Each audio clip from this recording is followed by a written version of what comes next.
Japan's plentiful rainfall, especially the monsoon storms of early summer, keeps the island country lush and green. It also supplies the water necessary for the cultivation of rice. Japanese dwellings are largely constructed of wood and are protected from the wind-blown rain and dampness by wide roofs with deep overhanging eaves.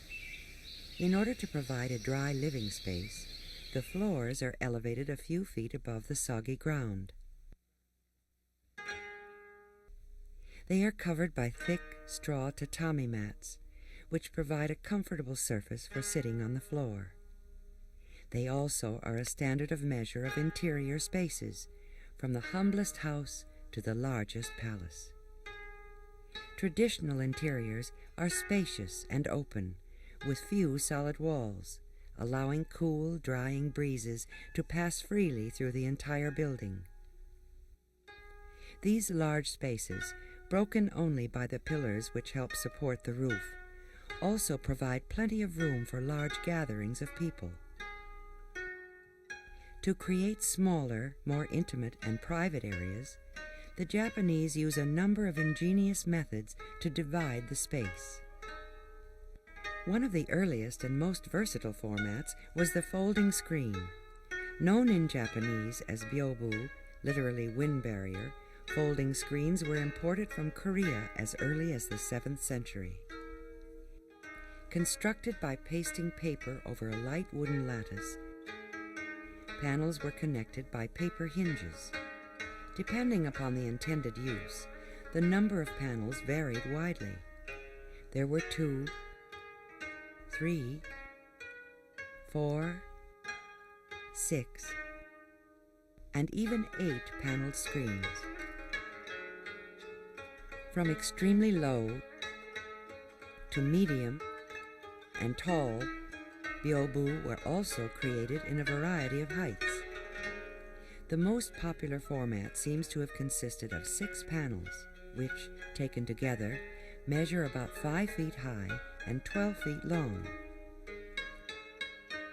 Early screens consisted of individual panel paintings, framed by richly textured silk. Painters soon realized the artistic possibilities of extending their compositions over the entire surface, greatly increasing the decorative impact of the screen. Where space allowed, byobu were produced in pairs, allowing artists to mate complementary subject matter, such as the tiger and dragon screens in the museum's collection. Highly decorative folding screens brought art into daily life.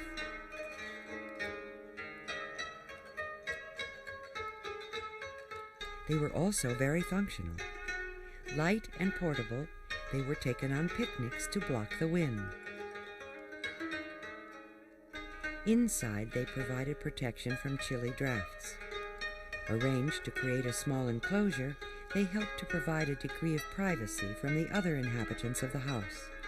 Or used as a backdrop for formal occasions, they helped to create an impressive display of elegance and wealth.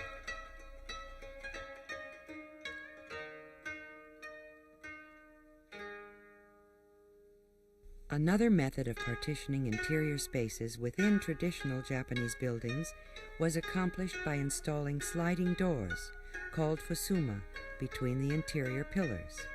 Like byobu, fusuma were constructed by pasting layers of paper over a light wooden framework. Whereas byobu are freestanding, fusuma are slid along wooden tracks set into the floor and transom. Their size was thus dictated by the architecture. In order to accommodate larger gatherings, the fusuma could be pushed back to connect rooms or removed altogether. Artists also exploited the large paper surface of fusuma for decorative paintings. Not only could their compositions extend onto the neighboring doors, they could continue around the entire room. The intended use of the rooms dictated the type of painting. Splendid golden screens with subjects drawn from Chinese mythology were the most formal and were used in rooms reserved for receiving guests.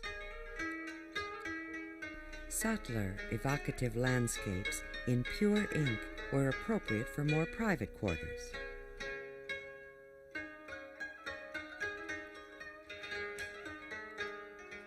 Whereas painted folding screens and sliding doors were both beautiful and functional, there was one area within Japanese homes and palaces that was developed for the specific purpose of displaying art. This area, known as the Tokonoma, forms the focal point of a room. The Tokonoma is an alcove where a prized object can be exhibited and enjoyed.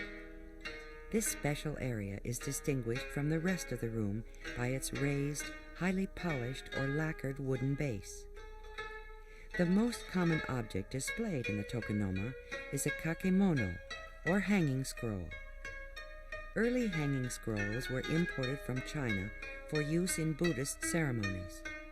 By the 14th or 15th century, however, they were widely used among the aristocracy and tea masters to decorate the Tokonoma.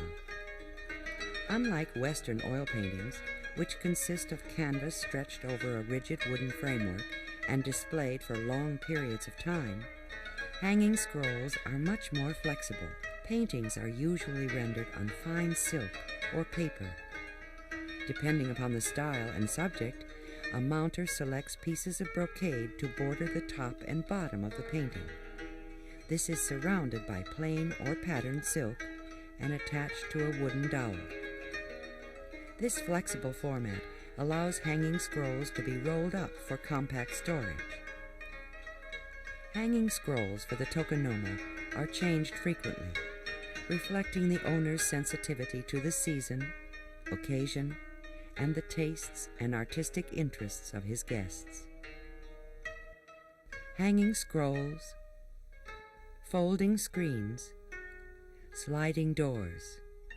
These traditional formats, utilized by Japanese artists, contribute to the distinctive character of Japanese interiors.